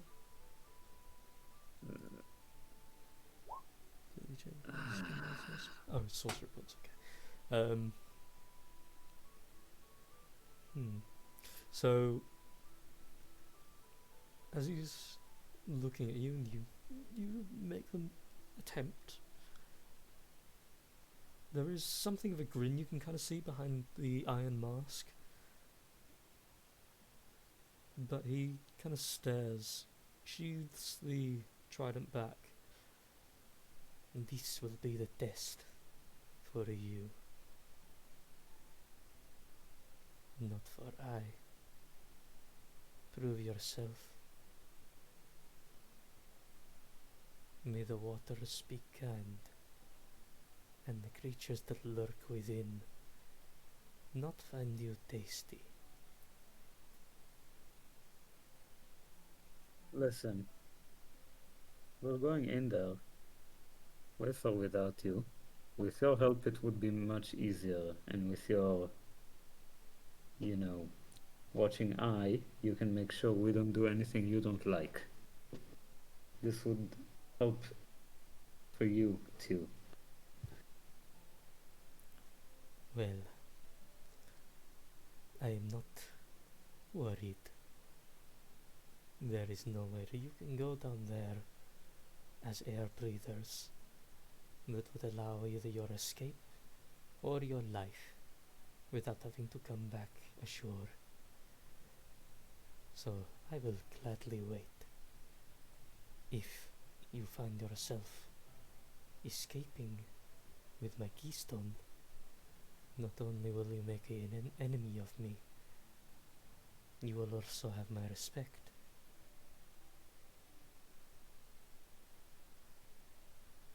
Mm-hmm. Are you still translating what he's saying back, by the way, Mozzie, or are you just having Yeah. a personal No, of conversation? course. Like I said, I'm translating it simultaneously. Okay, this is at Willis this could point, probably help with that. which at this point I She's sort of currently turn. writing. At this point, I turn and I sort of like make my way towards you, and I just say, "Hold on a second." I'm translating, of course. Mm-hmm. Yeah, and that's when I turn around at the last thing he said. Turn around to you and say, "Hold on a minute." Mm. I sort of look upon the champion. I look upon you, and I just say, as much as it's great that you're the adventurous kind, and you'd probably quote unquote say, "Where's your sense of adventure?" I don't think jumping into a dark abyss of water, as this guy is described, is full of beasts and dark abyssal creatures alike that may or may not find us tasty. I feel that maybe we should report back to camp before attempting something like this.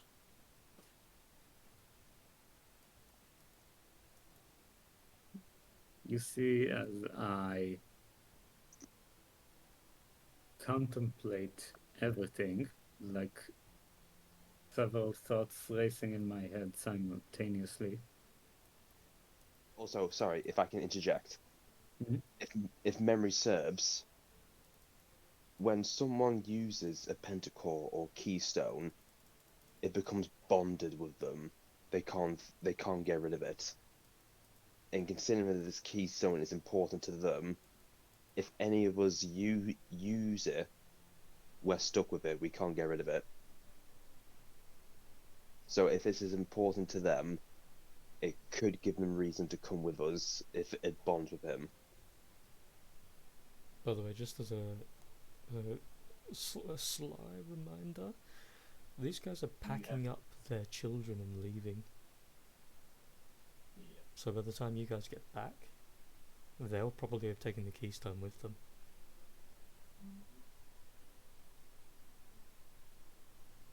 Oh, they're taking it with them. I thought it was still stuck at the bottom of the thing. It is, but they've not finished packing yet. If you guys leave, they will leave with it when they're finished. I sort of look and I just say, as you've translated, attempting to take the keystone will be a loss of their respect and will deem us an enemy. Why don't we just go about not making an enemy, not losing respect, but perhaps gaining and, well, keeping the current respect that the man has? Because they may be moving, but this land is vast, and oh hell, we might even be able to come to terms that if he does see us again, we might be able to help them with their moving arrangements. I would, but it's much more bigger than helping those guys move around.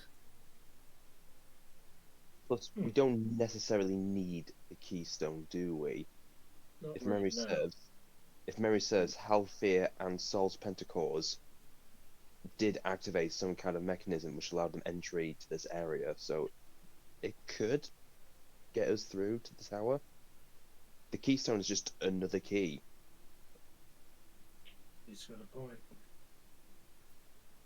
Not really, because yes, it's a key, but it's not. But everyone is different. I need to know what this is. Of course you do, but I will remind you that it's good to be curious, but sometimes if you're too curious, it'll get you killed. It's And not from, out of curiosity. and from what I've seen, Take this man. it very seriously now. This is not just mild curiosity or whimsical stuff. This is me, part of me, and I need to know what this is. Of wouldn't hurt. course. But It is that wouldn't not hurt. a. Sorry. Sorry. It wouldn't hurt just to look at it. We don't necessarily need to use it. The keystone.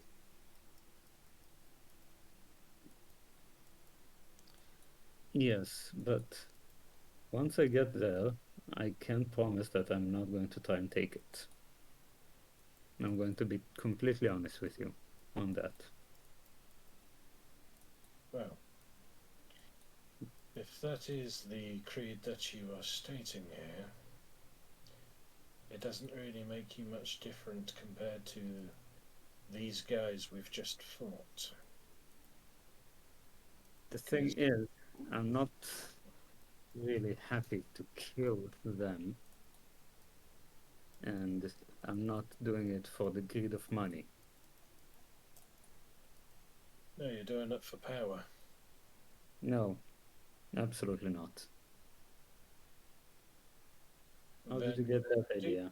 Then do tell me. You said that you're willing to take it, and to take it will incur their people's wrath, which would ensue with conflict. And you will rise to the occasion to fight back, will you not? For this very thing that you deem to be a source of knowledge/power.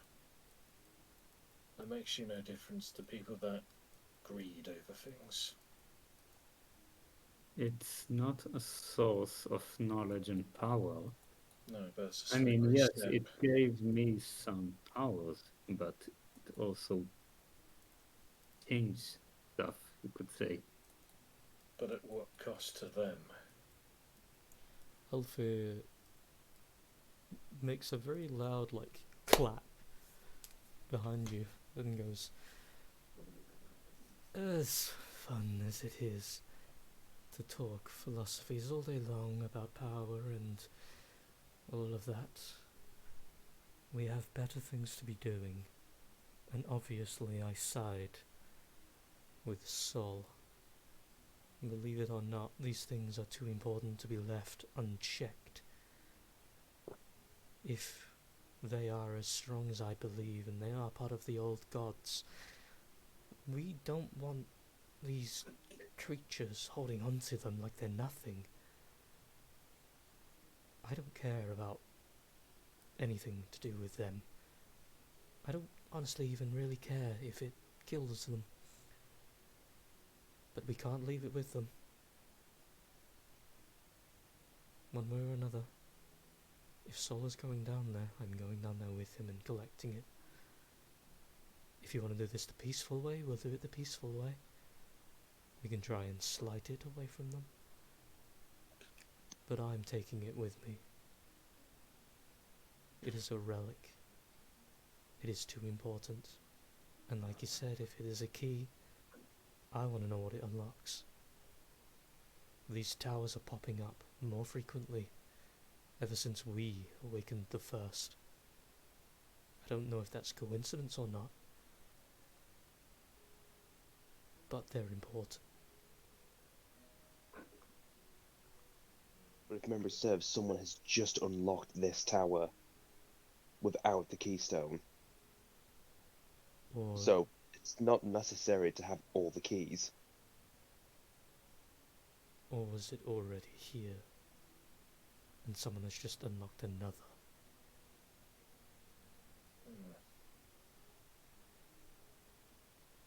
Maybe. But what I'm trying to get at is, yeah, these are important, I will not doubt that, but going about it just taking it willy-nilly, is there not a more peaceful way of doing this rather than making enemies left, right and centre?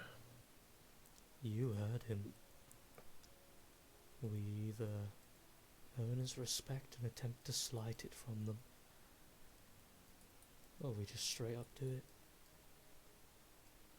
You're gonna have to convince them that them keeping it is a danger to them. And you're really gonna think that fanatics of a prophecy are going to accept anything we have to say? And now I must tell you, you know I have something of a faith myself. If you tried to Look around. convince me, would it work? These people came for it. These people came for it. They threatened them. And they're leaving. Yeah. And more will follow eventually. We just need to convince them.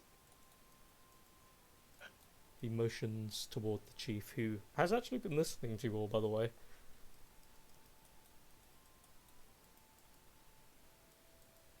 Thumbs up. Hey.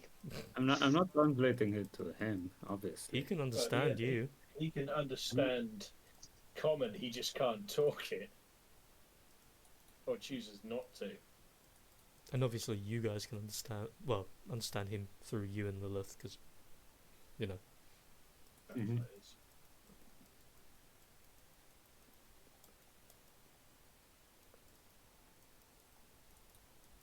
I So just is it going to say anything? He's Oh, just, sorry. he's just watching. I just slowly make my way to Lilith. Mhm. Let's go. Like quietly. Lilith, how persuasive can you be? She kind of like tilts her head a little bit and looks at you. I can be very persuasive, but the problem is, this is sort of not my experience.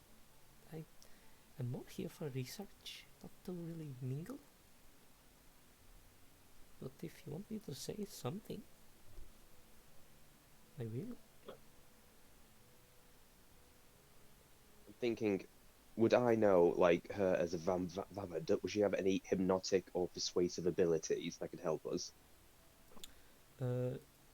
She, I don't think you would have seen her use it, 'cause it's not in her wheelhouse to do so. But you would have heard or overheard something of the sort, or at least, you know, the fairy tale version of like, oh, vampires can control their minds kind of thing. And yeah, it wouldn't be fitting of her to do something like that, but you feel like you've heard her say something similar before, that she can do something similar to that. Okay, Lilith. My Mm. party now, we know a few things about these towers, as well as some keys that can activate them. We know a potential location of another key, but we need to make sure that the chieftain, and I gesture to behind me, we need to convince him that them holding onto it is a danger to them and their kin. Could you help us out, and we will help you in your research? She just kind of looks you up and down for a second. You know I'd do anything for a friend. And then she's going to lightly step around you, move forward, kind of like step. She sort of like makes the conversation, well, steps through. Garrett just looks to So and just says, maybe they're not hermetic, maybe they might accept some form of a duck. As I start to say that, I sort of notice as she glides past me. She looks in the eyes, around about ish the same height. Tell me, have you had many homes over the last couple of cycles? It would appear that would be the case, as a lot of your eggs are very disheveled. I've noticed a few. And then you see she pulls out of her bag an egg that she took earlier that's already been opened up. You're not sure if it was by her or if it was something she's picked up that was already opened. And she holds it out for a second. You hear this low trilling coming from the champion. And she holds it out in front and she just kind of looks at him for a second with that kind of face. None of you can see it at the minute except for Sol. But that kind of face of like, can I finish? She's holding out the egg. She goes, if you look around here, the plasma is really delicate, and that isn't good for the growth of your kids. If you want to do better, I recommend less stressful environments. I know a great place in the waters down by Gestaden that might do well for you, if you can make that kind of journey. If not, well, they've shown a vested interest in helping you get a new home. And Sol, make a perception check. Everyone else make an insight check. Using command.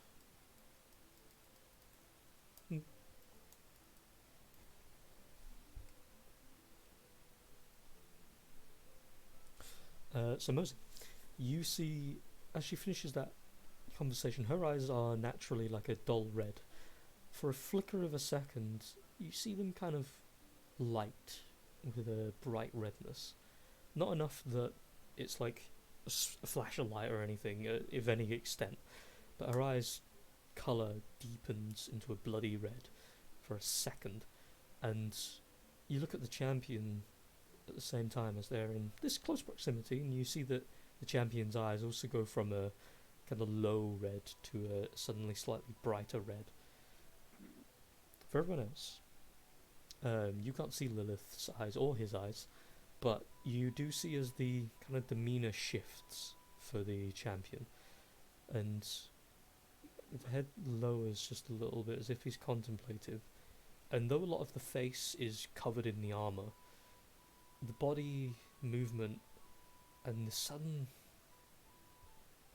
loss of that warrior's aura that was emanating off of him, that left a low tension, suddenly mellows. And it's one of those things where it's like you haven't blinked in a while, and then you realise you haven't blinked in a while, and you feel just like your eyes are like really dry, and there's that sudden like snap realisation.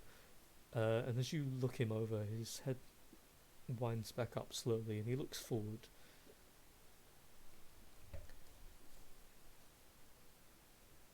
I will listen to what you have to propose, but I promise nothing beyond that. Wonderful.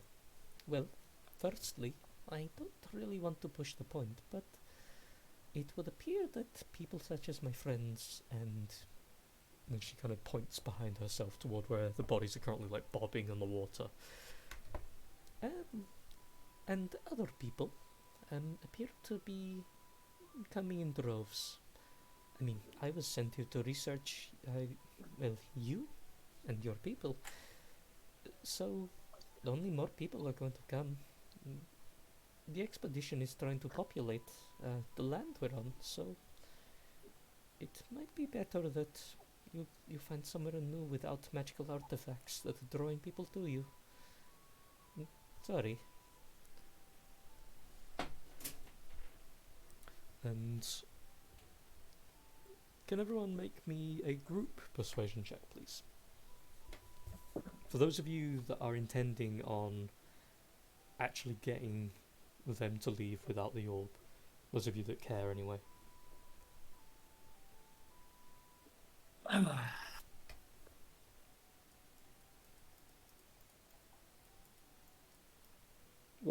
Yes. but now could have used it a few, like 15 minutes ago. I mean, this is a pretty good use, to be fair. Yeah. So, Plus, we found out additional information through going through all of this, so you know, win-win. Sophia, because he would take part.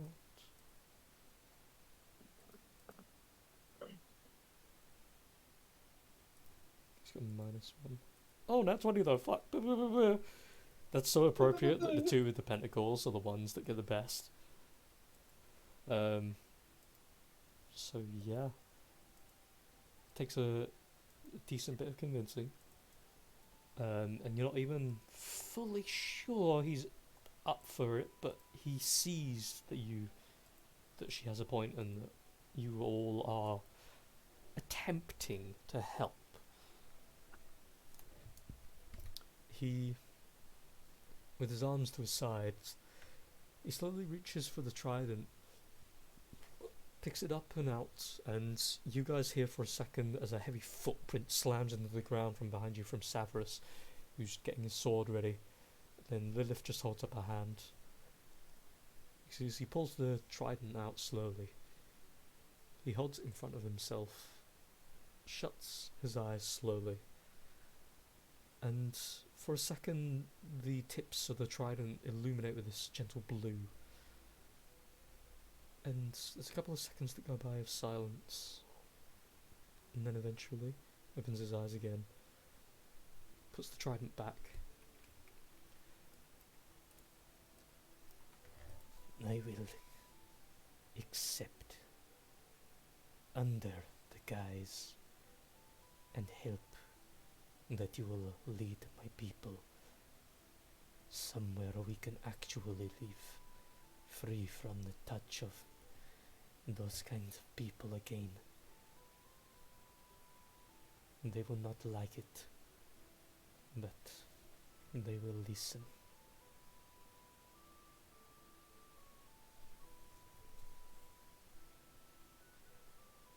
I'm going to turn around, like 2 thumbs up to Halfhill.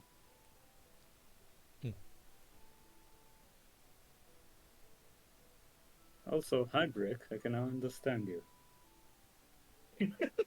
He's currently just looking at you with an eyebrow raised.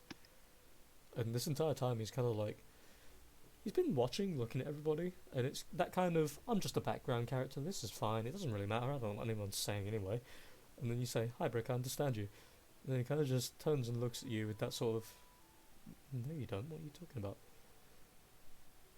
He doesn't actually say anything, he just kind of stares at you for a second, you're real confused.